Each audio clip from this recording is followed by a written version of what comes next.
Entonces, ¿cómo surge esta idea de una unidad de tiempo totalmente homogénea que vale igual que otra? Pues esto, insisto, que es una cosa muy moderna, pues antes de la existencia de una economía industrial, este tipo de divisiones casi del reloj del día no eran necesarias. En una economía agraria, la unidad de tiempo principal es la estación.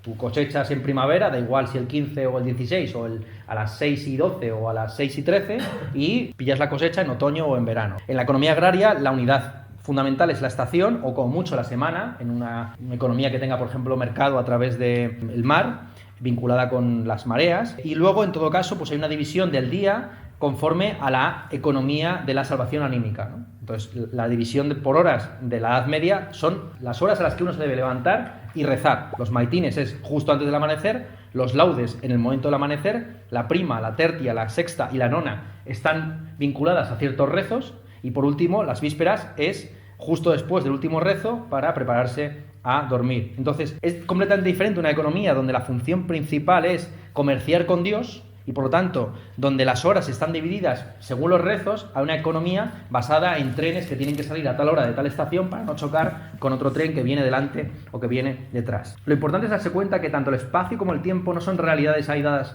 afuera, sino que desde Kant en adelante, la mayor parte de los filósofos coinciden en que el tiempo y el espacio son constructos humanos. En Kant se considera que el tiempo y el espacio son categorías que uno proyecta, o intuiciones puras a priori que uno proyecta sobre la realidad, pero en realidad la mayor parte de los autores posteriores ha coincidido en sostener que el tiempo y el espacio son constructos tecnológicos. Por ejemplo, la península ibérica no es el mismo en el siglo XVI, donde para ir de Madrid a Barcelona uno tardaba una semana en burro o en caballo, que ahora mismo que puedes ir en ave por debajo de las 3 horas. El tiempo y el espacio son realidades construidas artificialmente. El espacio, por ejemplo, no se puede separar de las técnicas primero de agrimensura y posteriormente de cartografía asociadas a la geometría, a las cartas de navegación, etc. Fíjense, sin más, el salto cuántico que se produce en los mapas europeos justo alrededor del 1492. Con el descubrimiento de América, los mapas dejan de desempeñar la función simbólica, alegórica y religiosa que hasta entonces desempeñaban para empezar a desempeñar una función económica en el sentido que nosotros le damos el término economía a día de hoy.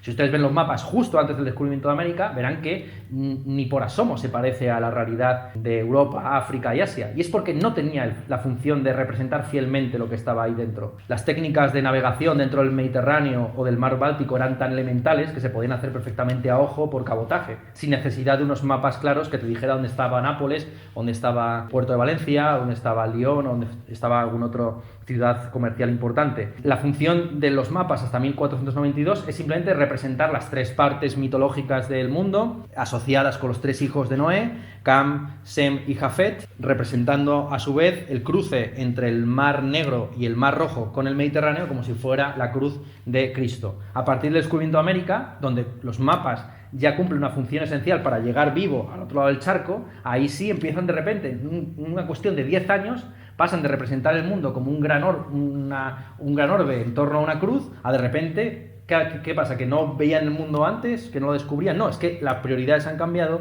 la visión del tiempo ha cambiado porque las tecnologías y las necesidades económicas también han cambiado. Entonces esta es la idea que está en el Manifiesto Comunista y que luego se ha desarrollado en toda la filosofía materialista posterior, a saber, espacio y tiempo son realidades determinadas tecnológicamente, principalmente por las tecnologías del transporte, véase simplemente el uso de la carabela en alta mar por los imperios europeos, español y portugués, y también por las tecnologías de comunicación. Franz Kafka tiene un cuento muy célebre sobre la muralla china, que les recomiendo, es un cuentito muy breve, donde explica cómo en la muralla china nadie sabía lo que estaba haciendo, ¿no? Porque era un proyecto tan colosal, pues los propios constructores no sabían ni dónde estaba el final de China, dónde empezaba el territorio mongol, en qué dirección realmente quedaba cada cosa, qué emperador estaba gobernando en China, si los mongoles ya habían pasado y ya no tenía ningún sentido la construcción de esa muralla. Pues bien, con el desarrollo de los medios de comunicación modernos, este tipo de personas, figuras aisladas que siguen luchando por guerras que ya han sido firmadas su armisticio, pues desaparece, ¿no? El fin, al mismo tiempo, de la geografía y de la historia, dos teorías que se propusieron en los años 90. El fin de la historia es lo más conocido, probablemente. El fin de la geografía es una tesis marxista que sostiene lo siguiente: el proyecto de cartografiar el mundo no se puede disociar del proyecto colonial o imperial y el proyecto de desarrollo capitalista. En el momento en que el capitalismo ha colonizado todo el globo, ya no le queda nada que cartografiar realmente, ¿no? De hecho, las facultades de geografía, yo no sé a qué dedican su tiempo de investigación. Será a mirar mapas viejos o de repente algún trozo de selva que habrá quedado todavía sin que esté dentro de Google Maps o alguna cosa de este tipo, ¿no? El fin de la historia, por el contrario, es algo mucho más interesante. Francis Fukuyama, después de la caída del muro de Berlín, sostuvo que había terminado la historia, no en el sentido de que hubiera una huelga de acontecimientos, de que no sucedían cosas importantes, como la guerra de Irak o la guerra de los Balcanes, sino que en esas guerras no estaba en juego nada importante en términos ideológicos. Los dos bandos que peleaban en cualquiera de esos conflictos tenían concepciones de lo bueno, de lo bello y de lo verdadero más o menos parecidas. Frente al gran conflicto ideológico que era el bloque soviético contra el mundo libre, después de la caída del muro de Berlín, lo que hay es una aceptación de que el futuro será un futuro asociado a las democracias liberales con desarrollo de economía de mercado. Esta es la teoría del fin de la historia. No de que dejen de pasar cosas importantes, sino que esas cosas importantes no modifican el horizonte de expectativa o de lo que consideramos bueno, justo, verdadero. Vale, y entonces llegamos un poco al siglo XXI. En el siglo XXI, digamos que esta cuestión de la aceleración o de la deceleración se puede plantear en dos niveles, el nivel colectivo y el nivel individual. En el nivel colectivo, pues hay dos grandes filosofías, ¿no? La filosofía de los deceleracionistas y la filosofía de los aceleracionistas. Voy a empezar por los malos, los aceleracionistas, para luego ir, si quieren, a los buenos. Vamos a empezar por los buenos para llegar a los malos, para que veáis que los malos no son tan malos como los pintan, ¿no? Los buenos son, aparentemente, ¿no?, los que abogan por el decrecimiento, pues en fin, que dado la utopía de crecer al 3% hasta que termine el sistema solar, pues en un mundo finito la economía no puede crecer de manera infinita. Es un problema casi matemático, ¿no? Los autores que han propuesto esta cuestión del decrecimiento, pues básicamente se apoyan en este tipo de evidencias de perogrullo. Estamos en un contexto de emergencia climática, de agotamiento de los recursos. La mejor alternativa política y económica sería decrecer, que el Producto Interior Bruto fuera hacia atrás en lugar de ir hacia delante, ajustar nuestras expectativas a la baja, darnos cuenta de que no es posible un capitalismo verde pleno y que, en el fondo, el único ecologismo realmente exitoso a nivel histórico es el ecologismo de la pobreza. Frente a esta visión del decrecimiento, otra línea dentro de esta nueva izquierda ecologista es la que aboga por lo que ellos llaman un Green New Deal, que básicamente le echa en cara al decrecimiento esta visión tan ingenua de la economía. Es imposible venderle a incluso poblaciones muy enriquecidas como las europeas la idea de un decrecimiento constante de sus expectativas, de sus posibilidades de consumo, de su vida. En el fondo, la paradoja a la que se enfrentan tanto el Green New Deal como el proyecto del decrecimiento es la paradoja de la subreacción de los medios contra los fines.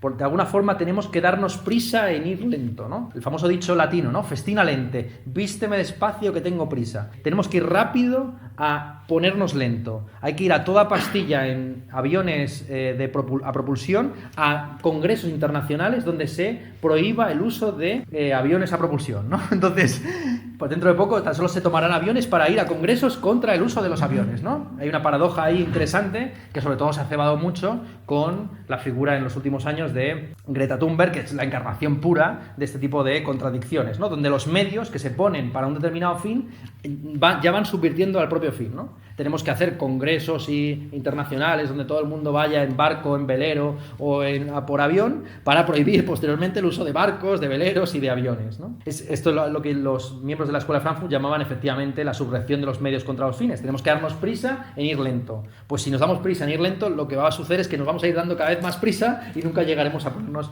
en esa lentitud deseada. Esto a nivel colectivo, como digo, tenemos la propuesta del decrecimiento y del Green New Deal frente a los autores más punkis que abogan realmente por la aceleración. Y ahí, si quieren, pues vean la obra de un friki muy friki, que es Nick Land, fundador de la unidad de investigación en cultura cibernética en la Universidad de Warwick en los años 90, quien analizó el capitalismo utilizando las teorías de Deleuze y Guattari. Para Deleuze y Guattari, lo característico de la economía capitalista es que está asociada a las pulsiones libidinales. Es decir, que en buena parte de, por ejemplo, la desregulación del mercado de trabajo o del desmantelamiento del estado de bienestar no fue solamente un golpe de mano, una reacción neoliberal contra los intereses de los trabajadores. También los propios trabajadores estaban hartos de trabajar 40 años poniendo la misma tuerca en la misma fábrica, ¿no? El capitalismo tiene tanto éxito porque se parece mucho a nuestro deseo. Nuestro deseo lo que busca es la destrucción creativa de las posibilidades actuales, la ampliación del campo de lo posible y de lo virtual. Según Gilles Deleuze, el capitalismo, al mismo tiempo que desterritorializa ciertos fenómenos, pues deslocalizando las empresas o destruyendo los sindicatos, reterritorializa buena parte de esos vínculos humanísticos en otro campo. No es cierto que el capitalismo sea una fuerza deshumanizadora, sino que a veces también requiere de esa semana en la que nos paremos a pensar en cómo deberíamos haber estado lentos durante el resto del año, ¿no? El ejemplo que ponen Deleuze y Guattari como paradigma de esta desterritorialización de ciertos aspectos sociales y su reterritorialización en otros es la famosa frase de Margaret Thatcher: no existe la sociedad, y mucha gente se olvida de la segunda parte, tan solo existen los individuos y sus familias. La idea básica es que la función que desempeñaba hasta entonces la seguridad social, los sindicatos, etcétera, lo va a pasar a desempeñar la familia. Lo hemos visto con el capitalismo vírico de la pandemia actual, ¿no? Es decir, al final son las familias las que se tienen que comer el marrón de sistemas de seguridad social que no están adaptados o preparados para la situación actual. Y los individuos deben sacrificarse, no porque vaya a haber menos muertos a largo plazo, sino para no colapsar el sistema de seguridad social. Se trata, al fin y al cabo, como en prácticamente las economías sacrificiales aztecas, de darlo todo por la institución, ¿no? Todo puede colapsar, pero, por favor, la seguridad social no. Es la familia la que debe tragarse el marrón de todas aquellas instituciones públicas que no están ajustadas al presente. Vale, entonces, esto por el nivel,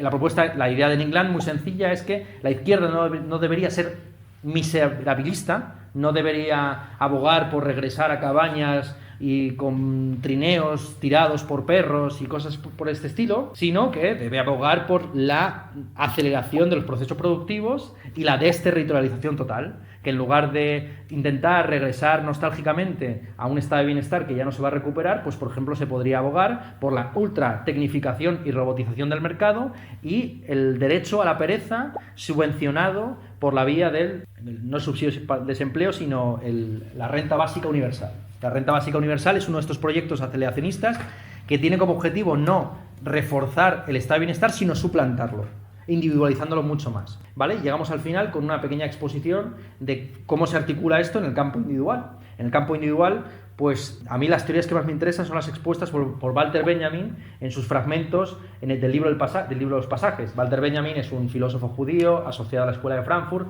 que se suicidó en Portbou, en la frontera entre España y Francia, al ser atrapado por la policía franquista. Estaba huyendo, por supuesto, de los campos de exterminio nazis, y en ese trance se perdió la maleta de Walter Benjamin, donde estaba el manuscrito último de una obra voluminosa sobre el París del siglo XIX como modelo de ciudad en transición de la economía clásica a la economía capitalista. Pues bien, Walter Benjamin, que analizó muchas cosas en ese texto, también estudió la transformación del concepto de ocio. El ocio, en la época precapitalista, estaba asociado con la vida contemplativa. Muchas veces les habrán dicho de dónde viene la etimología de escuela. Escuela viene de skolé, que en griego significaba ocio. Lo característico de las personas ociosas en la época clásica es que se podían dedicar precisamente a estudiar, frente a aquellos que tenían que ganarse el pan con el sudor de su frente y con el uso de las manos. Aquellos que tenían el privilegio de tener esclavos a su servicio podían dedicarse al ocio, es decir, al estudio. La visión del ocio precapitalista es que el ocio está asociado a la vida contemplativa, a la práctica desmaterializada de ciertas actividades que son solitarias y que tienen como objetivo el cultivo infinito de uno mismo. Las tres formas canónicas del ocio precapitalista son el estudio, el juego y la contemplación, que son tres actividades que carecen de fin, en el sentido de que pueden practicarse eternamente. Si uno, el objetivo que tiene es batir el récord de, qué sé yo, los 100 metros lisos, pues habrá un momento en que lo consiga o desista porque nunca va a llegar a la marca de Usain Bolt, ¿no? Mientras que el estudio, el juego no competitivo y la contemplación son actividades sin fin, cuyo fin está en todo caso en sí mismo, que por lo tanto pueden ser llevadas al infinito. El estudioso aspira a la omnisciencia de Dios. El jugador aspira a su omnipotencia de jugársela todo a una carta. Mientras que el flâneur, que es el modelo del contemplador que defiende Walter Benjamin, aspira a la omnipresencia de estar en todas partes, de pasearse por todas las calles, de no ir hacia ningún sitio, sino habitar en esos espacios intermedios. Entonces, frente a ese ocio precapitalista que es un culto al tedio, al aburrimiento, al no hacer realmente nada, lo característico del capitalismo es el privilegio de cierto tipo de ociosidad. La ociosidad es algo distinto del ocio. La ociosidad es más bien una disposición activa para la acción, un estar disponible, alerta, en guardia, para ser llamado a filas. El ejemplo del que está en esa ociosidad en el modelo capitalista es el periodista, que aparentemente no hace nada, pero está siempre dispuesto a tuitear contra alguien o a favor de alguien, a cubrir tal noticia o tal otra. O también la disposición anímica del parado, que forma parte de ese ejército industrial de reserva que presiona los salarios a la baja. Es una ociosidad, a diferencia de la precapitalista, colectiva, forzosa, impuesta. No es un ocio elegido por uno mismo que puede llevarse al infinito, sino que es una disposición para estar listo para ser contratado, llamado a fila. Es la diferencia, dice Walter Benjamin, entre la vivencia, que no está estructurada y que tiene como correlato la fantasmagoría, y la experiencia, que está construida sobre la coraza de la costumbre y del hábito. La cuestión de la ociosidad está relacionada intrínsecamente con el tedio. El tedio y el eterno retorno, para Walter Benjamin, están conectados de la siguiente forma. El tedio, dice Walter Benjamin, es la manifestación externa de un evento inconsciente. Las personas que están concentradas por dentro son las que parecen estar aburridas por fuera. Y esa es lo dice tal cual, el tedio es la manifestación externa del evento inconsciente. Cuando estamos aburridos es cuando suceden cosas de las cuales no nos damos cuenta. Frente a esa visión del tedio como la manifestación externa del evento inconsciente, la ideología del eterno retorno, expuesta por Nietzsche y posteriormente celebrada por muchos otros filósofos, es una suerte de reacción conservadora a la idea del progreso. Frente a la idea del progreso de que nunca volveremos a vivir en cuevas, el eterno retorno, digamos que rompe con esa visión progresista unidireccional de la historia. Es una reacción conservadora que tiene la esperanza feliz de la repetición y el mantenimiento de lo establecido. Y por último, les voy a dar esta cita y con esto los voy a dejar, Walter Benjamin plantea un tema muy interesante en estos fragmentos del libro de los pasajes, que es el siguiente. Dice: nos aburrimos cuando no sabemos qué será lo que estamos esperando. Ya creamos saberlo o lo sepamos, al final casi siempre es expresión de nuestra propia superficialidad o de nuestra falta de atención. El tedio es el umbral de los grandes hechos. Más importante sería descubrir el polo opuesto dialéctico del tedio. Entonces, con esto les quiero dejar con esta pregunta, si se quiere, socrática. Tengo entendido que por aquí se han practicado muchos diálogos socráticos, pues podríamos poner esta pregunta como comienzo de nuestro propio diálogo, a saber cuál sería el opuesto al tedio, ¿no? Al aburrimiento, que para Walter Benjamin es esencial para descubrir nuestro inconsciente. Pues acaba de lanzar una pregunta. Yo creo que... Nos podemos quedar en silencio 15 minutos, tampoco pasa nada, ¿eh? Estás esperando la marca de... Yo que quiero que puedas repetir, es que has dicho, el tedio es el umbral de los... Es el umbral de los grandes acontecimientos, de los grandes hechos. ¿Tendría una definición dependiendo de quién lo siente? Sí, supongo que sí. ¿En qué sentido lo planteas? Bueno, pues si nos vamos al sistema de producción capitalista, no es lo mismo el tedio que siente un parado que el tedio que siente un rentista. Claro, efectivamente. Lo que estudia muy bien Walter Benjamin en su aproximación a, sobre todo, Baudelaire, que es la figura que más le interesa, es como en el siglo XIX hay una alianza cultural muy curiosa entre precisamente la aristocracia rentista y el proletariado en condiciones de trabajo o de paro, contra la ideología burguesa. Son precisamente los aristócratas contra el mal gusto burgués y, por otro lado, la clase trabajadora los que están más interesados en promover la cultura como un elemento revolucionario. Frente al capitalista que ve en el cuadro tan solo la posibilidad de invertir en un bien especulativo, tanto el trabajador como el aristócrata ve en el cuadro, en la obra de arte, otra cosa distinta, ¿no? Entonces, sí, evidentemente la experiencia del tedio puede ser totalmente distinta en un rentista, en un aristócrata, y en un trabajador. Lo interesante es cómo se puede producir un solapamiento histórico, un solapamiento, incluso una alianza política y una alianza cultural entre ambos elementos. En la bohemia francesa, igual que en la bohemia a día de hoy, se junta John Beef con Willy Bárcenas. Entonces es esa conexión de Horcasitas con el barrio de Salamanca lo interesante para estudiar filosóficamente, ¿no? Que a pesar de ser dos experiencias de tedio, si se quiere, muy distintas, o de provocación artística muy distinta, sin embargo, de repente entran en complicidad. Y no es un ejemplo sacado de la chistera. Quiero decir, hubo un famoso debate hace unos años, no entre John Beef y Willy Bárcenas, pero sí entre Willy Bárcenas y Cecilio G., que estuvo en la cárcel y tiene tatuajes por la cara, en fin, grafitero y trapero de pro. ¿Puedes formular otra vez la pregunta? ¿Cuál es el opuesto dialéctico del tedio, ¿no? Es decir, ¿qué sería lo opuesto al tedio? Sí. Si el tedio es el aburrimiento y el hastío, ¿qué será opuesto al tedio realmente? La concentración, el éxtasis, la manía, porque lo que estudian algunos, como el propio Fredrik Jameson, es la desaparición del concepto de felicidad. Que bueno, que incluso se puede rastrear en Hegel. Hegel dice literalmente que en la historia no es posible la felicidad, sino con mucho la satisfacción. La satisfacción es el momento puntual en el que uno ha obtenido un objetivo y por lo tanto puede descansar, puede permitirse unos pequeños golpes en el pecho para de repente plantearse el siguiente reto, el siguiente objetivo, la siguiente finalidad. Lo que no es posible, dice Hegel en la historia, es la felicidad como el reposar en uno mismo, el no aspirar a nada, el no desear nada ulteriormente, ¿no? A eso se añade, dice Fredrik Jameson, que incluso en la época del capitalismo mediatizado, de la sociedad del espectáculo, ya ni siquiera es posible esa satisfacción. En todo caso, lo que hay son picos de manía seguidos de cimas de depresión, ¿no? Entonces, la vida ya no está orientada a un objetivo que se puede conseguir o se puede fracasar en el camino,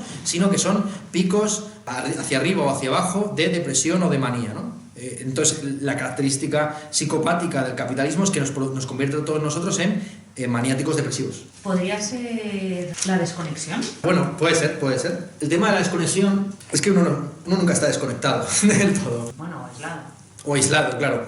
O el sentirte así. Puede ser, a ver, el asunto de la desconexión y del estar aislado, es que claro, recientemente, por ejemplo, he estado ayer mismo en Albacete, hablándoles, como saben, Albacete es nuestro Silicon Valley, realmente allí se producen nuestros aviones de combate y nuestros helicópteros y cosas así, o sea que realmente están las fábricas más punteras de España en Albacete, no es una broma. Pues allí, como es el Silicon Valley español, pues fui a hablarles del tema de la inteligencia artificial, de si los algoritmos tienen derechos, etc. Y yo venía a plantearles un poco el asunto de cuál es el valor de la privacidad, que es el único valor que realmente está siendo protegido o que ideológicamente pretende ser protegido en las sociedades europeas. La principal diferencia en la reacción ante el COVID entre el mundo oriental y el mundo occidental ha sido principalmente mientras que en el mundo oriental no había ningún problema en que incluso públicamente determinadas aplicaciones te dijeran qué persona en concreto ha tenido el COVID y la idea de privacidad queda disuelta en el aire. En Europa, aunque en el fondo nos siguen espiando y por supuesto que mi móvil me está traicionando ahora mismo y está dando información a Soros o a Zuckerberg o quien sea, se crea todavía como esta idea de la privacidad es lo más importante, es el valor que se debe preservar. Yo, frente a esta idea de la privacidad con valor maravilloso, recuerdo una intervención que hizo Gustavo Bueno, el filósofo asturiano, bueno, de origen en La Rioja, pero afincado en Asturias, en la primera edición de Gran Hermano. Cuando tuvo lugar Gran Hermano, que ahora quizás no nos acordamos, pero se planteó como un proyecto casi sociológico. La primera edición de Gran Hermano fue en Holanda y tuvo una audiencia muy chiquitita porque se consideraba que era más bien una cosa para sociólogos. Posteriormente, cuando se hizo en España, fue cuando alcanzó esta popularidad que luego la ha llevado a ser extendido a todos los países, ¿no?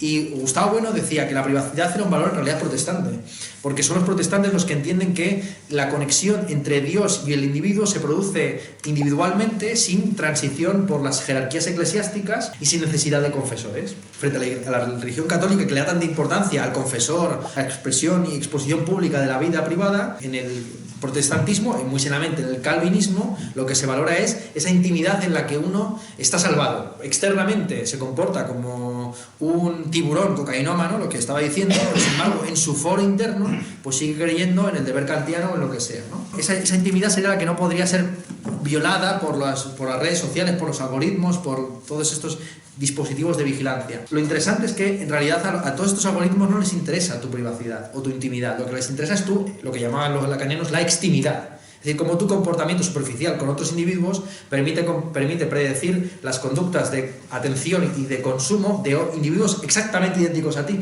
Es decir, la premisa básica de los algoritmos es que tú no eres individual, irrepetible y una gota de agua, un unicornio, un snowflake, ¿no?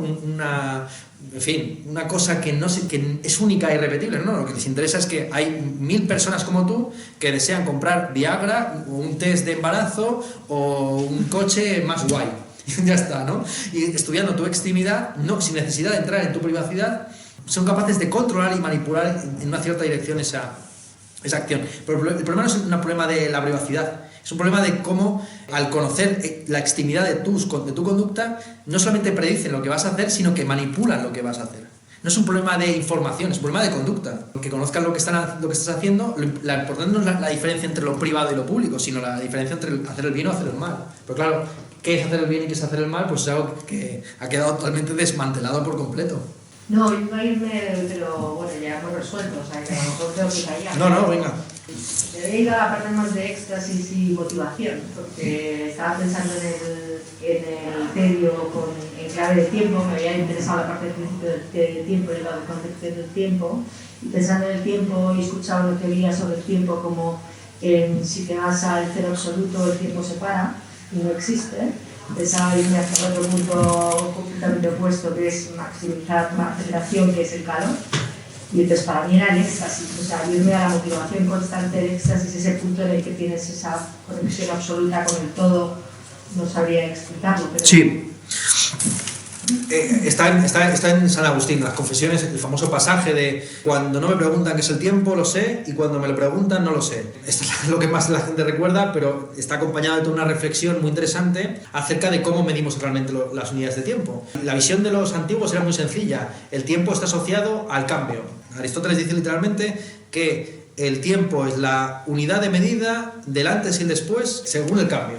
Dependiendo de lo rápido o lento que vaya el mundo, pues así el tiempo irá más o menos lento. Digamos que Aristóteles está en sintonía perfectamente con la teoría de la relatividad. Para ellos la unidad de tiempo son astronómicas todas. El año son unidades solares, la semana es una unidad lunar, el día es otra unidad solar, así de sencillo, ¿no? Entonces son los astros los que por su regularidad, por su fijeza de movimientos, nos dicen a qué velocidad van las cosas. ¿Bien? Y por lo tanto, ¿cuál es la unidad de medida del antes y el después según el cambio? Con la visión cristiana de que el mundo ha sido creado por Dios y que Dios podría perfectamente, por medio de milagros, detener el cielo, poner el sol quieto en mitad del firmamento, de repente se rompen esas unidades de medida temporal. ¿Bien? Si Dios puede detener el sol, podría haber perfectamente tiempo sin que hubiera movimiento. Esta es la visión de San Agustín y de muchos cristianos paralelos. Entonces, ¿dónde va a estar, si no está allá afuera, las unidades de medida del tiempo?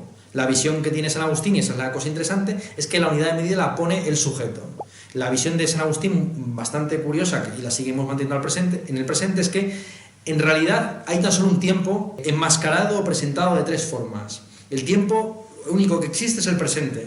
El pasado se presenta bajo la forma del recuerdo. El presente se presentifica por la vía de la atención y el futuro ya está aquí presente, ya tiene cierta presencia a través de la expectativa.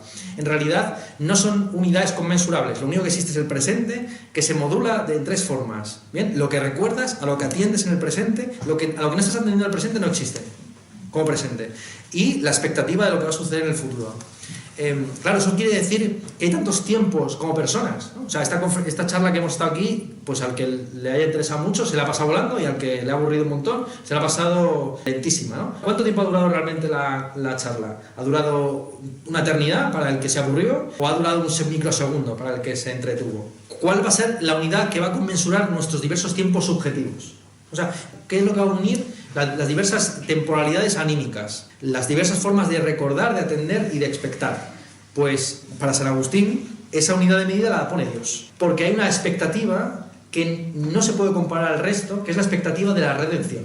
Hay un pasaje muy célebre de San Pablo que dice algo así como: no preocupado por las cosas presentes, ni aturdido o perseguido por los fantasmas del pasado, me pego al futuro que nos prometió Cristo, a la segunda venida, ¿no?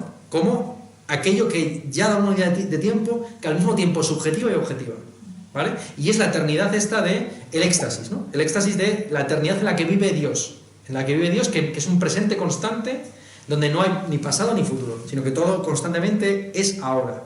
Y esa es la visión beatífica que supuestamente tendríamos después del juicio final. Sí. Pero bueno, me he ido mucho a tu intervención. No soy un gran diálogo socrático, ¿sí? Sí, no, yo solo quería, yendo un poco más a lo que ha dicho Carmen, digo, teniendo esa desconexión, si tanto el tedio es un estado previo a la acción o que puede llevar, si lo contrario sería la muerte total. Claro, y ahí entramos ya en una cosa filosóficamente muy interesante. Por eso que el tedio lleva, o sea, es como una parte de acción-reacción y al final conforma una dupla. cómo sería el salir de esa dupla, ¿no? Claro, efectivamente. Sí, además esto es importantísimo y conecta con algo que por lo visto hicisteis en una sesión previa de este mismo tipo de coloquios o diálogos, que fue plantearse la pregunta de qué pasaría si todos viviéramos 85 años, ¿no? Esa era la fecha, y supiéramos exactamente en qué año íbamos a morir. Este es un experimento que se plantearon también ciertos sociólogos, está en John Stuart Mill, Bentham y también Comte. Se plantearon qué pasaría si viviéramos todos un número fijo de años o viviéramos eternamente. ¿Cuál sería la visión también de la transición generacional si Aristóteles siguiera vivo a día de hoy, ¿no? O Platón o alguno de estos? Pues el peso del pasado sobre el presente sería total y al completo, ¿no? Imagínense ustedes que Nabucodonosor siguiera vivo a día de hoy conquistando terreno, Dios sabe por dónde, ¿no? Por Kazajistán o por donde fuera. Pues el peso, insisto, de la tradición sería mucho mayor y el valor que tiene la innovación pues iría en decrecimiento. Es curioso como son las sociedades que menos jóvenes tienen las que más valoran la juventud. Como saben ustedes, las sociedades más jóvenes a día de hoy no son las europeas ni mucho menos, sino que son las de África, donde la ideología oficial es una ideología todavía basada en el culto a ser adulto. Es decir, sociedades que tienen edades medias por debajo de los 25 años y en algunos subsaharianas incluso por debajo de los 18 años, siguen en estructuras patriarcales, en algunos casos islámicas, donde lo más importante es obedecer a tus mayores, a la tradición, al texto escrito, a la Sagrada Escritura, a lo que toque, ¿no? Entonces, el tema de la muerte. Efectivamente, el nacimiento y la muerte son como los puntos de corte de tu vida y lo interesante es que son experiencias que sabes que necesariamente vas a tener, pero que no experimentas tú. O sea, tú no tienes recuerdo ni experimentas subjetivamente tu nacimiento ni tu muerte. Eso es algo que experimentan los demás. El tema del nacimiento y la muerte fue teorizado principalmente por Martin Heidegger, quien efectivamente consideró que darse cuenta de la finitud de la existencia humana te elevaba por encima de la vida inauténtica. Él lo llamaba así, ¿no? La vida inauténtica es aquella vida que está pegada a los intereses del presente, que vive en el tedio, en la búsqueda del placer, en el éxito, el fracaso, etc. Cuando te elevas por encima de esas pequeñas preocupaciones mundanas a cobrar conciencia de la finitud de tu existencia, de repente surge el asunto de la angustia. La angustia, podemos decir que ya está, ya lo tenemos. El contrapunto dialéctico del tedio es la angustia. Es la angustia no simplemente como la preocupación mundana de ciertos asuntos, sino la conciencia de tu propia finitud. Y darte cuenta de que inevitablemente has nacido en una cultura que tú no has elegido, pero que te determina por completo y respecto a la cual tienes que tomar ciertas decisiones y cierto posicionamiento, porque no querer saber nada de España es una forma de posicionarte en relación a España, o expulsar fuera de ti cualquier referencia a Madrid es una forma de apropiarte de la tradición madrileña. Eso en primera instancia, y en segunda instancia darte cuenta de que la muerte es algo individual e intransferible. Tu muerte es algo que tú no vives, pero que es la necesidad de tus posibilidades. Esa es la expresión tal cual que utiliza Martin Heidegger, es la necesidad de lo imposible. Esa es la muerte, justamente. Es imposible que experimentes tu muerte, pero es necesario que vayas a experimentarla. La muerte ya la estás viviendo por medio de la angustia que sientes ante las oportunidades perdidas, los trenes a los que no te subiste, la novia a la que nunca le dijiste que la querías, todo este tipo de asuntos. Para mí hoy en día está claramente, si el tedio lo veo como el aburrimiento extremo, el opuesto para mí claramente es el entretenimiento extremo. Y creo que empezó quizás en el siglo XX. Bueno, para mí un punto importante fue la MTV, como un canal de televisión de entretenimiento que estaba 24 horas todo el rato emitiendo música. Luego ya empezaron a haber programas como de telebasura constantemente. Y evidentemente ahora eso se ha ido a los teléfonos móviles o a las tablets y de ahí ha pasado a las redes sociales o YouTube o TikTok, todo eso. O sea, ahora supone eso un entretenimiento, es interminable. Entonces al final, que además ese entretenimiento te lleva al tedio, que llega un momento en que es tedioso estar viendo todo el rato lo mismo y estar todo el rato entretenido, pero aún así la gente no es capaz de parar y no es capaz de salir de esa rueda de hámster, ¿no? Que es el entretenimiento continuo. Sí, Primo Levi, el escritor judío de la famosa trilogía de Auschwitz, dijo que la experiencia del tiempo en los campos de concentración estaba distorsionada porque los días parecían semanas y las semanas parecían días. En el sentido de que, como los trabajadores de los campos de concentración hacían lo mismo todos los días, Las semanas no se diferenciaban entre sí. Todos los días se levantaban a las 4 de la mañana, trabajaban hasta que se ponía el sol y iban a los barracones, les daban menos de 1000 kilocalorías en pan y una sopita y a empezar con la rueda otra vez. Entonces las semanas eran como días porque no pasaba nada, pero los días eran como semanas porque tenían que luchar por sobrevivir, por conseguir un trocito más de pan, por no esforzarse demasiado en el trabajo, pero no tanto como para que les viera el vigilante de las SS, etc., ¿no? Y lo característico de la experiencia de las redes sociales es que las semanas parecen días y los días parecen semanas, ¿no? Entonces hay hashtags o trending topics que nos entusiasman y que seguimos con un fervor total durante unas horas y luego ya desaparecen y nadie se acordó de aquello, ¿no? ¿Qué quedó? Ubisoft, ¿no? Ya podemos integrar el Ubisoft. ¿Dónde quedaron, qué sé yo, Pokémon Go y todo este tipo de cosas que hace unos años parecían que estaban aquí para quedarse, ¿no? Y la experiencia de la pandemia y del confinamiento también ha sido muy parecida en ese sentido, ¿no? El entretenimiento constante, la visión de la cultura como entretenimiento, que es una visión que se empieza a articular más o menos a partir de la bohemia de Charles Baudelaire en adelante, efectivamente. Para Charles Baudelaire el objetivo del arte es principalmente matar el tiempo. No es que haya poco tiempo y que la vida sea corta. Para los estudiosos, para los jugadores, para los que estaban dedicados a la contemplación, al aprendizaje o al apostar la vida es breve porque el arte es largo o extenso, ¿no? Ars longa, vita brevis. El arte es extenso y la vida es breve. Vive como si fueras a morir mañana, estudia como si fueras a vivir para siempre. Es un lema clásico del humanismo latino, ¿no? Tú ponte a estudiar cosas que son inacabables y vete viviendo a día, sin preocuparte en ser rico, ni en acumular grandes ostentaciones, ni siquiera en tener una familia extensa, sino dedicado a tus pequeñas actividades ociosas. Y efectivamente, eso quedó desmantelado con una idea de un entretenimiento donde la vida no es breve porque los propósitos son elevados o eternos o infinitos, sino que al contrario, la vida nos parece muy larga porque los propósitos son proyectos de llegar a tal deadline, mandar tal mail o tal correo antes de esta hora. Entonces sentimos como la urgencia de hacer cosas rápido, pero la calidad de las cosas hechas decrece.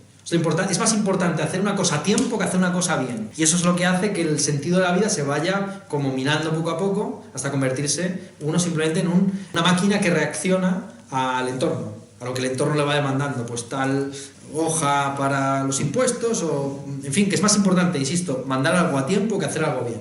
Es que con esta pregunta que has hecho del tedio, me has hecho reflexionar en las diferentes dimensiones que puede tener el tiempo, ¿no? Porque por un lado, pensando en el tedio, o sea, hay una parte de sensación, que aquí han salido muchas, ¿no? O sea, de aburrimiento, de miedo, de tal, y una parte, o sea, de sensación subjetiva, por así decirlo, ¿no?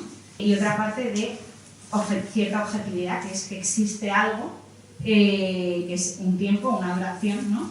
Ante la que tú tienes una sensación, ¿no? Y el tedio como que de alguna manera me enseña, o esa pregunta me ha llevado a ver que hay diferentes dimensiones. Entonces, profundizando en eso, me he ido al festín alegre, que has criticado antes, ¿no? No, bueno, simplemente lo he mencionado como una paradoja, ¿no? Claro, has hablado de la paradoja, entonces mi pregunta que viene a raíz de tu pregunta es si el tiempo en sí mismo no es una paradoja. Porque ya solo pensando en el tedio, o sea, yo veo una dimensión subjetiva, una dimensión quizás objetiva, ¿no? O sea, la subjetiva puede ser nuestra sensación, nuestra manera de sentirnos con el tiempo, el valor que le damos.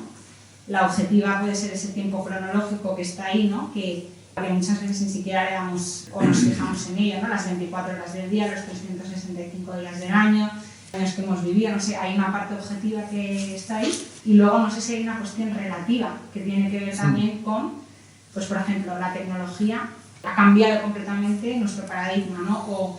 O la visión circular versus la lineal, la historia, o no sé.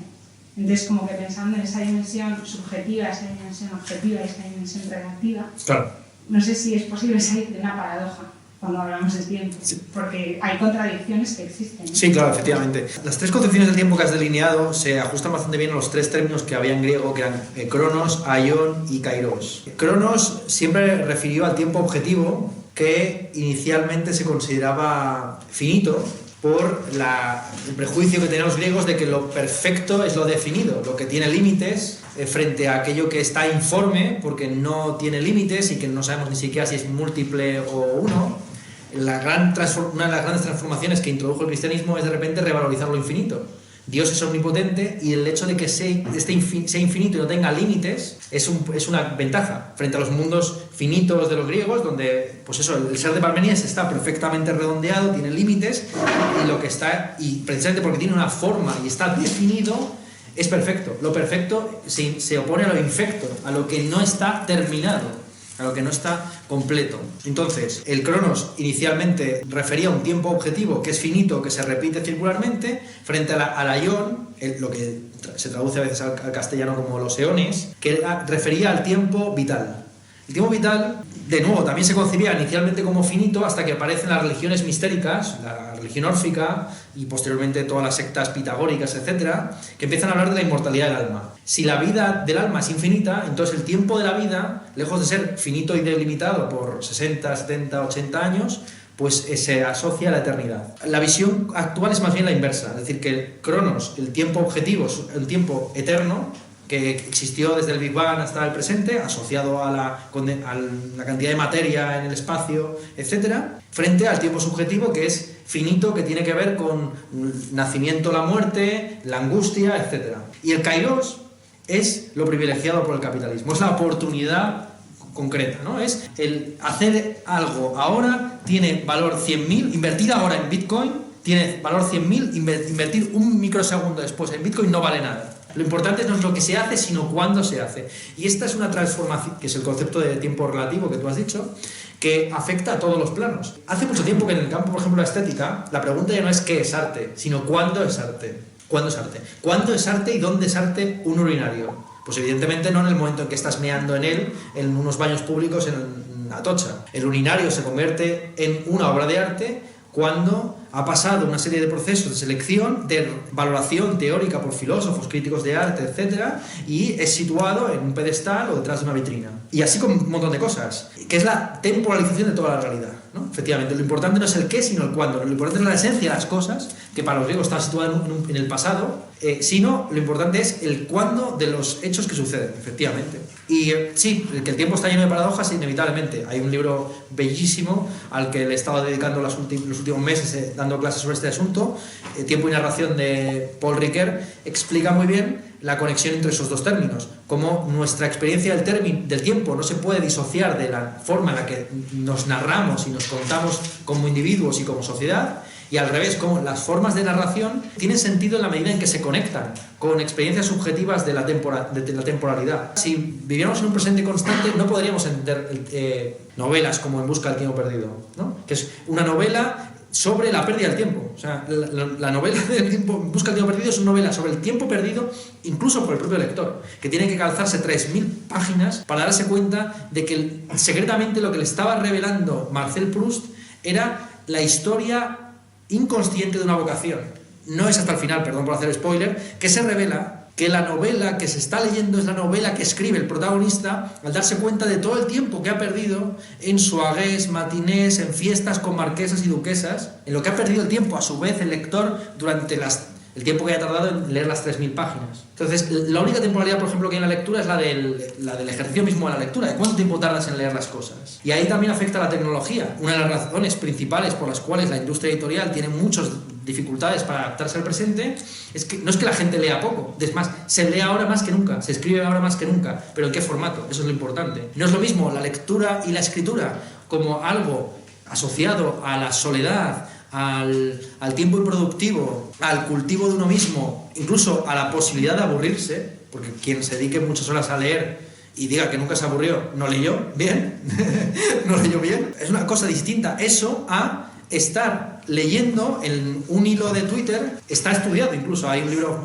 célebre del año 2010 de Michael Carr que se titula Superficiales y estudia cómo incluso en términos de activación neuronal el acto de leer en las redes sociales se parece más a la resolución de un sudoku, o sea, activa más zonas asociadas a la resolución de problemas que a esta especie de aburrimiento casi cognitivo que se produce cuando uno lee. O sea, cuando uno lee, el cerebro está menos estimulado que cuando uno lee una novela tranquilamente en una hora de asueto, el cerebro se activa menos que cuando uno está en Twitter.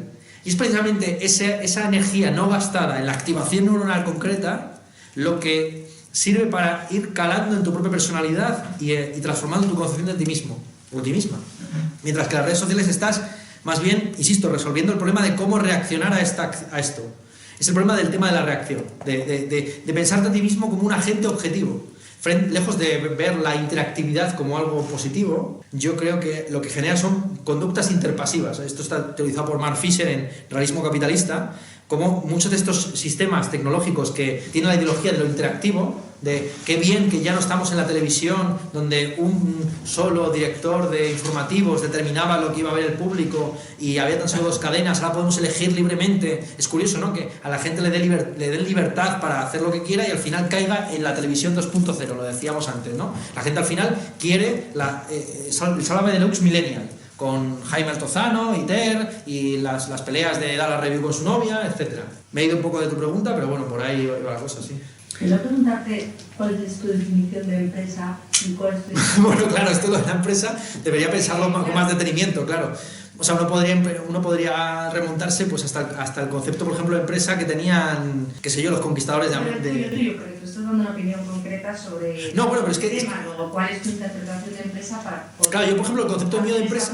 Sí. Por ejemplo, el concepto de empresa sería un concepto muy, muy amplio. O sea, podría incorporar, insisto, yo empezaría, para reflexionar correctamente acerca de la empresa, empezaría dándole esta dimensión histórica de que la idea de empresa es una idea que se remonta a muchísimos siglos y que es utilizada en la conquista de América. La diferencia, esto es interesante estudiarlo, la diferencia fundamental entre la conquista de América y el resto, muchos otros proyectos de conquista imperial, la portuguesa, la holandesa, la francesa, la británica, es que en la conquista de América se hizo a título privado. Se le daba a un cacique o a un jefe de soldados, a un militar, permiso para ir en nombre de la monarquía hispánica o de Carlos V, de Felipe II, a tomar Guatemala, México, Perú, lo que fuera, ¿no?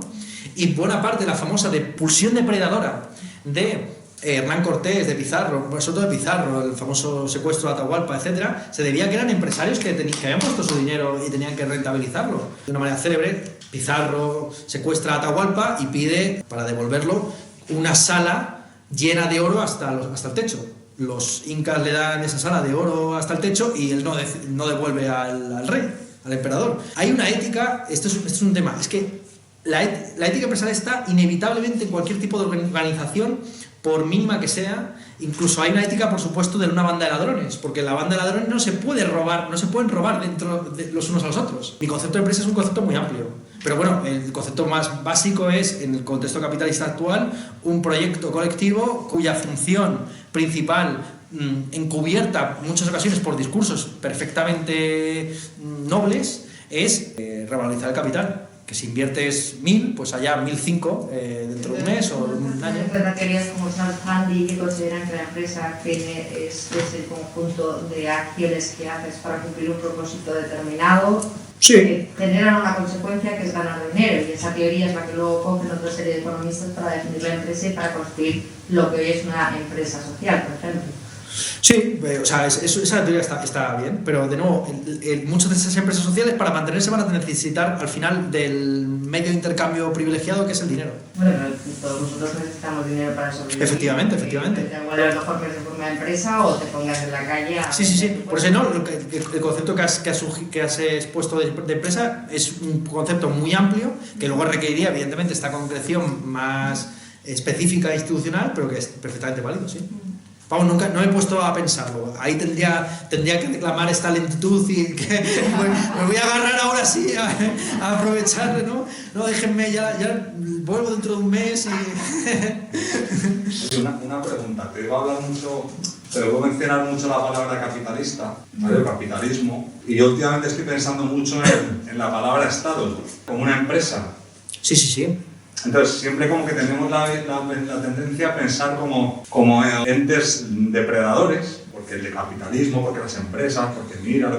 Y a mí casi me da más miedo el Estado. No, de hecho la visión tradicional... Como un ente también, pues llamarlo de alguna manera, es que no sale la palabra ahora, pero que es todavía peor, porque lo que hace es extraer la riqueza o el capital que tienen las personas por un supuesto bien común, que luego muchas veces el bien común es un poco de risa. A mí me resulta curioso porque siempre es como el capitalismo, no sé qué, pero es que a mí te juro que me da más miedo los estados, o sea, como Y esto como que muchas veces me choca mucho con este discurso del capitalismo, pero joder los estados, ¿sabes? Sí, no. Si la teoría de Marx es que en el origen del capitalismo no está el libre mercado, está la expropiación vía Estado de los bienes comunales. Es decir, hay un bosque que era propiedad un poco del pueblo. Justo, es que ayer estaba oyendo una conferencia por la noche de Félix Rodrigo Mora, que igual tú sabes quién es. Sí.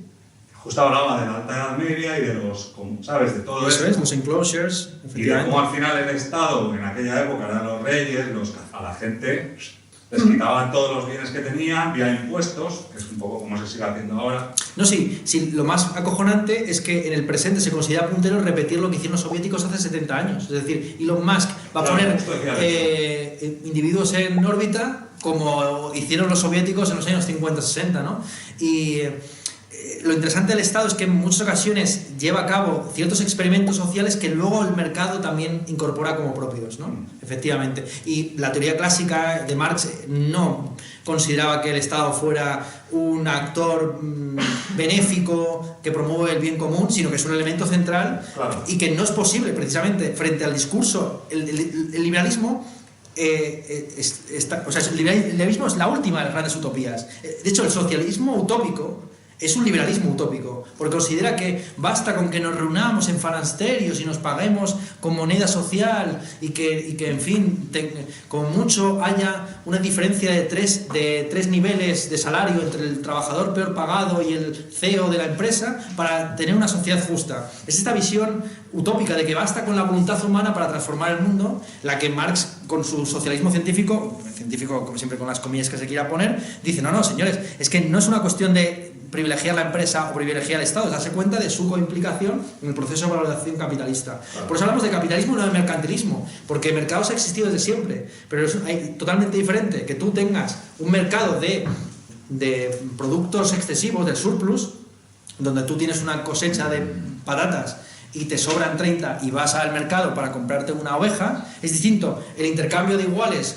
con el uso de un determinado bien para facilitar los intercambios que la inversión de un capital para su revalorización a través de un proceso productivo. Es totalmente distinto. En un caso, el objetivo es obtener una mercancía o un bien, en el otro caso, el objetivo es revalorizar el capital, sacar más beneficio económico puro. Sí. Y ahí la función del Estado, no es posible un mercado internacional sin un Estado internacional. Porque, claro, de repente tienes una empresa que es una empresa de bananas o de café en Sudamérica con titularidad estadounidense. El Estado la quiere expropiar.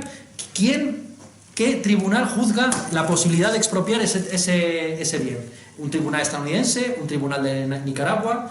Todo el imperialismo, o sea, todos los imperios, pues, si fuera tan fácil desarrollar una red de economía global sin necesidad de mandar los ejércitos, ya lo hubieran hecho. ¿Tú crees que a Estados Unidos le viene bien tener que gastarse la millonada que se gasta en defender su red comercial, como lo hicieron previamente los británicos o como lo hicieron los españoles? Es que se planteó en la propia colonización y evangelización de América.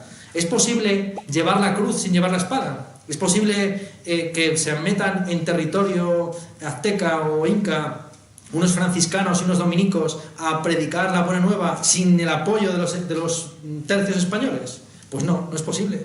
Porque solamente con la garantía política de que va a haber ese mercado, incluso de ideas, puede mantenerse esa libertad. La libertad al final tiene que estar en un marco no libre determinado por el Estado.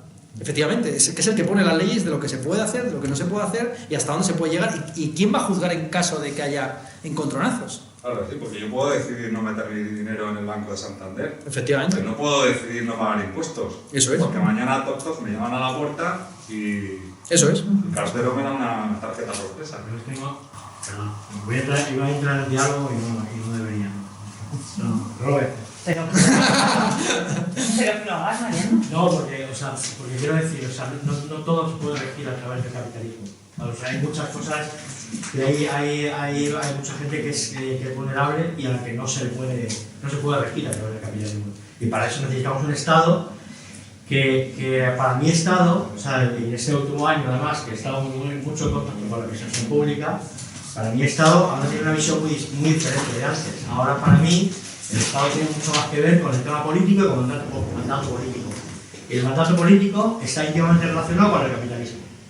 Porque los intereses de la política no son los sociales, y no son el estado de bienestar, y no es el estado, o sea, no tienen nada que ver con eso.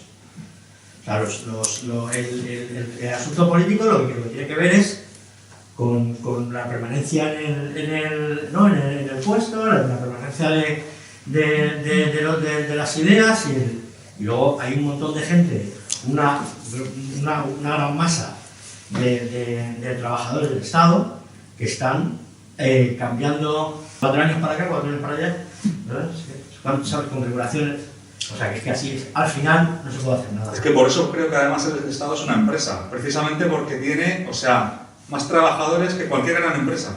Sí, pero, o sea, yo lo que te puedo decir es, o sea, el grado de queme y de burnout que tienen las personas funcionarias es increíble, por la falta de propósito que tienen, porque cada X tiempo les cambian todo, y hay de repente gente que estaba dedicando a algo muy concreto, muy tal, y se les cambian o sea, les cambian la visión y no sé qué, o sea, van hacia una dirección, lo tienen que ir hacia la otra, o sea, es una Justamente Mark Fisher en Realismo Capitalista, él había sido discípulo de Nick Land, contra la visión de Nick Land de que podría haber un capitalismo puramente desterritorializador que desmantelara la burocracia, que acabara con el estado de bienestar. Lo que estudió muy bien Mark Fisher es cómo en los años 2000 surgió lo que él llamaba el estalinismo de mercado. Lo característico del estalinismo, aparte del culto a la personalidad autoritaria, los campos de concentración, etc., era la supeditación de la economía a los motivos propagandísticos. Por ejemplo, uno de los proyectos ingenieriles así más potentes de Stalin era abrir no sé qué canal que conectaba 2 ríos o 2 lagos, pero el objetivo era terminarlo antes de determinado año para que entrara dentro de un cierto plan quinquenal y para que se pudiera mostrar al capitalismo, al mundo libre, como un logro más del socialismo, ¿no?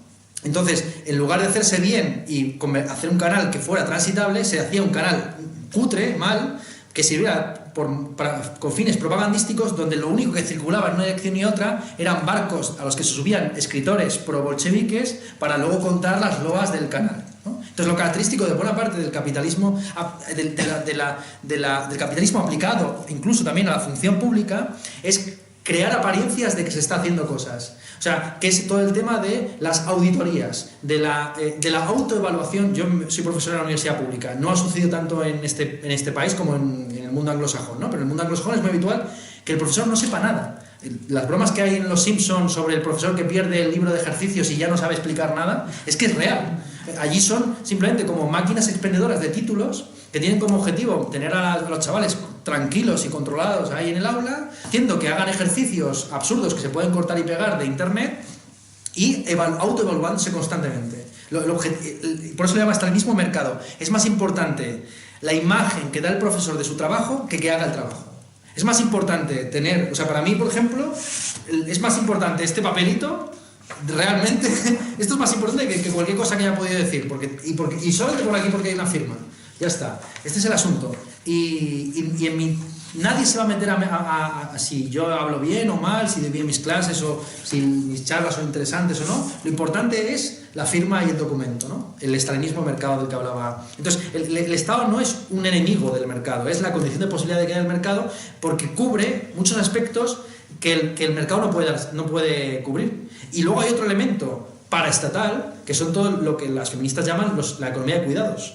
Porque efectivamente un trabajador no puede estar trabajando 8 horas si no tiene en su domicilio otra persona, sea una persona contratada o sea una mujer que trabaja sin estar empleada, que hace todo el elemento del trabajo reproductivo. Efectivamente, que cocina, que limpia, que le da una serie de cariños que le permiten a ese trabajador levantarse y volver a afrontar cada día su jornada de 8 o 10 horas. El problema con la destrucción de la familia tradicional y la entrada de la mujer en el mercado laboral es que los cuidados ahora han quedado... ¿Quién se encarga de ellos? Se encarga, claro, por todos los problemas de las enfermedades mentales, de la falta de sentido en la vida, del burnout y todo esto, se debe a que había todo un elemento, todo un campo de trabajo de los cuidados que ha quedado ahora descuidado. Yo quería hacer Venga, pues la última pregunta. una reflexión. Pregunta, no sé si alguien quiere conectar con este tema, porque iba a remitir un poco al origen de la charla sobre los cuidados y todo esto. Vale. Que tiene que ver un poco con todo esto que hemos estado hablando, ¿no? Hablábamos de la aceleración, ¿no? Y de cómo la aceleración está conectada también un poco con valores del capitalismo, como la maximización de los recursos o del beneficio, ¿no? Y hablábamos del tiempo, ¿no? Como el tiempo es finito, ¿no? Y entonces de alguna manera la aceleración puede estar conectada a nosotros como seres humanos que tenemos un tiempo finito, ¿no? en la Tierra, cómo maximizamos ese tiempo, ¿no? Como el tiempo como la nueva moneda. Pero me surgía la pregunta, ¿no? O la reflexión que tiene que ver mucho con el tema que hablabas, ¿no? De la cuestión del supracrecimiento o el decrecimiento, ¿no? Nosotros somos seres finitos, tanto a nivel temporal como a nivel dimensional o de tamaño. O sea, los seres humanos no crecemos de manera infinita hasta alturas inmensurables, igual que tampoco lo hace un árbol o no lo hace un animal. Pero la empresa, por ejemplo, como concepto, no tiene un fin. O sea, se funda en un momento y hay empresas que mueren, pero no se sabe cuándo se va a morir. Las personas, más o menos, sabes que pueden morir en un rango de, pues desde que nacen hasta 90 años en el tiempo actual. Mi pregunta o mi reflexión viene un poco cómo influye, ¿no? El concepto de la aceleración en los conceptos empresariales, ¿no? O esta urgencia que tenemos, ¿no? en las empresas por hacer, ¿no? Cuando realmente no existe un deadline claro, ¿no? Está el deadline del mail que tengo que mandar hoy, el deadline que tengo que mandar mañana, pero no hay una concepción de esta empresa va a morir en este momento o va a morir en el siguiente. ¿Por qué tenemos entonces ese concepto de prisa, ¿no? O de aceleración por hacer cosas y cosas y cosas? Bueno, yo creo que porque nos hemos construido así y nos lo cuestionamos, ¿no? A mí me parece que parte de esta reflexión, ¿no? Que tú antes comentabas que es una paradoja o que puede llegar a ser hipócrita, que la comparto en cierto modo, pero que también pienso que al final hay cosas, o sea, que tienen otros ritmos y que la aceleración también está muy ligada a la tecnología, ¿no? Y a cómo nos ha posicionado a nosotros los humanos para que vayamos a esa misma velocidad y creo que si no respetamos los ritmos, ¿no? humanos, pues nos estamos desnaturalizando. Y a mí sí que me parece importante, incluso a veces, abrazando esa contradicción, el cuestionar por qué todo tiene que ir tan deprisa. Quizá tiene que ver con el propio sistema capitalista. Es una consecuencia lógica. Marx decía que las cosas acabarían, y lo decía hace muchísimos años, que para mí es una descripción perfecta de lo que son las redes sociales, los influencers o los linchamientos digitales. Decía que las cosas no circularían porque tienen valor, sino que tendrían valor porque circulaban. Y en cierto modo, llevado a la empresa, la actividad constante, más allá de que esto es una simplificación, porque hay muchos matices añadidos ahí, la actividad constante al final es un valor en sí mismo. Yo creo que también influye que la productividad de las empresas hoy tiene que ir de mano de la velocidad por el incremento de la competencia también. Eso quiero decir que hay un tema de lo que llaman los anglosajones, lamentablemente ya tienen una expresión para esto, le llaman el time to market. Lo importante que es como compañía para competir, ser el primero en hacer algo que te posicione, inyecta elemento de velocidad en la productividad. La productividad anteriormente no necesitaba ser tan rápida, ¿no? La cuestión de producir de manera óptima, pero la optimización sí que se incluye la velocidad por lo complejo que es poder diferenciarte de la competencia. Sí, pero lo interesante de eso es que puedes optimizar lo que conoces. Y por ese motivo es muy difícil que se internalice en una sociedad de mercado la importancia de la investigación, porque tú estás investigando para conocer lo desconocido, entonces tampoco puedes calcular cuánto te va a llevar lo desconocido. Tú puedes invertir millones y millones en intentar descubrir la cura contra el cáncer o contra el COVID y que de repente la descubra un tipo por azar porque dejó una probeta en un cuarto de baño con una inversión de €1, ¿no? Entonces, que no va a suceder así, pero bueno, pero podría pasar, ¿no? Sí, precisamente lo característico de lo desconocido es que no sabes cuánto debes invertir para llegar a ello. Entonces, algo que estudia muy bien este tipo de autores, Mark Fisher, etcétera, es que justamente cuando se valora la optimización, lo que hay no es la búsqueda de lo desconocido, de lo nuevo radicalmente, sino de lo infinitesimalmente mejor. Entonces, lo importante ya no es que Twitch nos dé una experiencia radicalmente distinta del streaming, sino que sea marginalmente mejor en el límite que YouTube. Y basta con que se mantenga 1 centímetro por delante, igual que Usain Bolt gana la carrera, esté 1 metro por delante o 1 centímetro, ¿no? Entonces, es justamente cuando se destruye ese ámbito bohemio sin finalidad de las artes, donde bueno, se va invirtiendo dinero para que los poetas tengan sus premios, etcétera, precisamente cuando se destruye y se intenta mercantilizar también eso, la innovación, que presuntamente es muy importante, desaparece y se destruye, ¿no? Y por eso estamos en esta sociedad donde si tú mercantilizas y con todo, incluido por supuesto la producción de imaginario a través de la televisión y las series y las películas, lo que tienes al final es Netflix, que es la repetición constante, lejos de la innovación y de la alteración, la repetición constante de estructuras narrativas que están casi en la poética de Aristóteles. A mí esto me parece un puntazo, porque creo que antes lo has hablado también, ¿no? Cuando decías que nos hemos convertido en el producto. Entonces, cuando uno se mercantiliza ya a sí mismo, ¿no? Y se mete en esa, o sea, asume esa narrativa, pues entonces es muy complicado, o sea, no sé si es muy complicado salir de ella, pero que al final asumes que esa es la lógica de funcionamiento. Y creo que el punto también, ¿no? Es salirse de esa lógica para decir, oye, que es que yo no soy una máquina, soy un ser humano. Y yo necesito tener otros tiempos. Necesito tener otros tiempos y no solamente como ser humano, sino que también los desafíos, ¿no? Que tiene la humanidad, por ejemplo, como la investigación, o sea, el entender otras cosas que hoy no sabemos, necesitan también de ese tiempo del que no disponemos. Pero hay que hacer una justificación, pero se puede perfectamente redescribir y justificar por razones pragmatistas la falta de pragmatismo. A esto me refiero. Es decir, hay que ser consciente de que el día de asueto o el domingo o el sábado tiene una función para el resto de la semana, claro. Y que no hay que desvincular una cosa de la otra, no hay que verlo como hay que verlo como el complemento. Es decir, la mejor defensa del Estado, es decir, el Estado no le roba a las empresas, el Estado crea la condición de posibilidades para que vosotros podáis obtener beneficios y que no haya gente atracando a mano armada en mitad de la castellana, ¿no? Como sucede en otros países donde el Estado ha fracasado y donde el Estado está fallido, ¿no?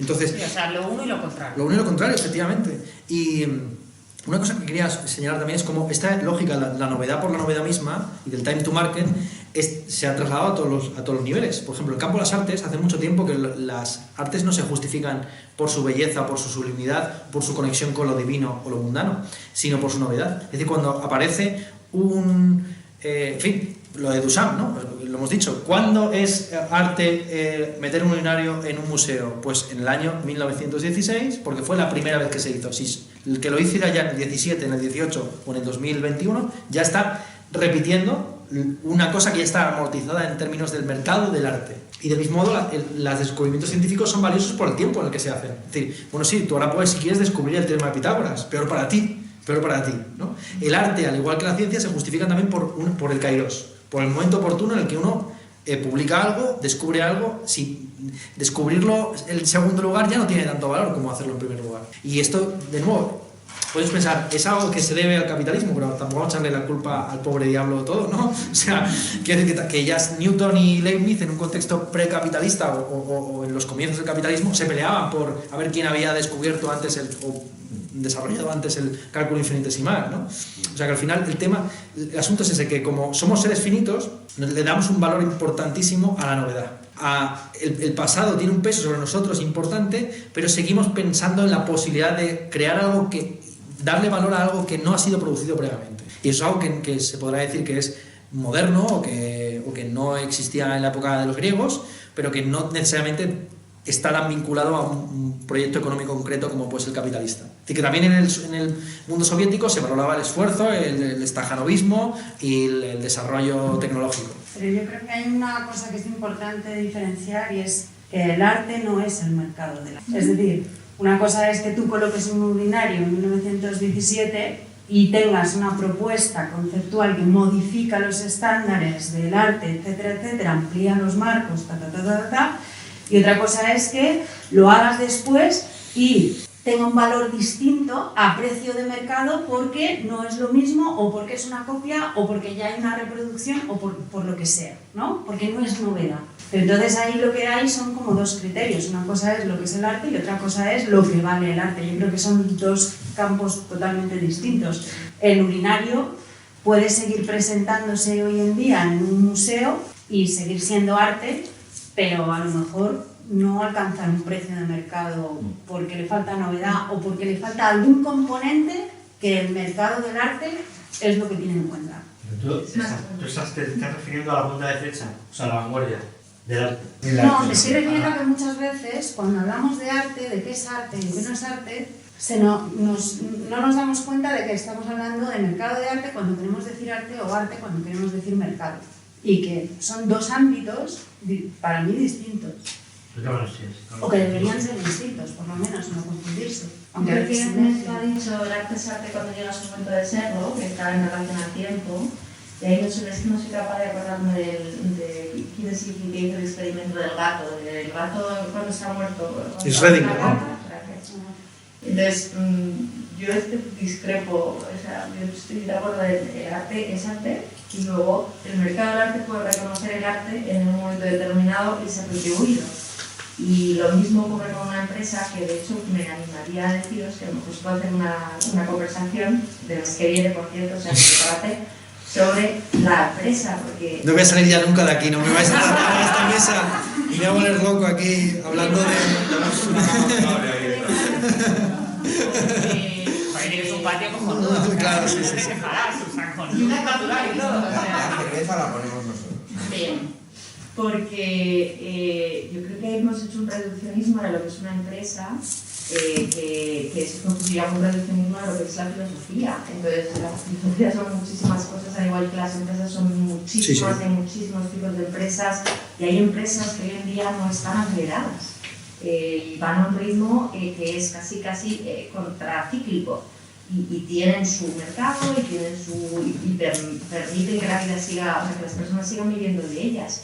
Lo que pasa es que nosotros estamos fijándonos en un tipo de empresas determinadas. Sí, no. Totalmente. Hemos hecho un acortamiento del mercado empresarial que tampoco, al igual que cuando hablamos de capitalismo, a mí es que los absolutos me parecen que nos hacen un flaco favor. O cuando hablamos de Estado. Estamos hablando del Estado capitalista, es decir, un Estado que está pensado y mantenido para mantener las estructuras de la oligarquía. Lo pensaba yo con Mariano, cuando te he hecho Mariano lo que has dicho de porque el Estado ya tal, yo hace 1 año y medio estaba en el Estado trabajando durante 2 años y yo he sido trabajadora pública y no me reconozco en ninguna de las palabras que has dicho. Entonces, el reduccionismo de cada una de las afirmaciones me parece que perdemos riqueza en las interpretaciones y en las correcciones. Pero bueno, no te quiero secuestrar. O sea, Vale. Quería hacer un apunte. Vale, pero tenemos que ir. Vale, súper rápido, que me gusta un poco conectando esto y tiene que ver un poco con los diferentes tiempos de las empresas, ¿no? O sea, como estábamos hablando de lo que es novedad, pero ¿no?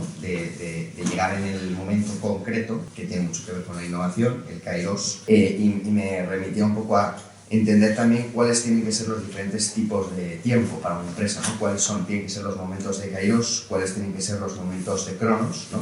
Que tienen mucho que ver con la exploración y la explotación de las cosas, ¿no? Y que en las empresas constantemente hay que estar ecualizando cuánto exploto y cuánto exploro. Y luego también conectándolo un poco con la reflexión, el aion, ¿no? Ese tiempo vital, de cuánto tiempo existimos, ¿no? Y me parece interesante cómo entender la empresa bajo esos 3 prismas diferentes de tiempo.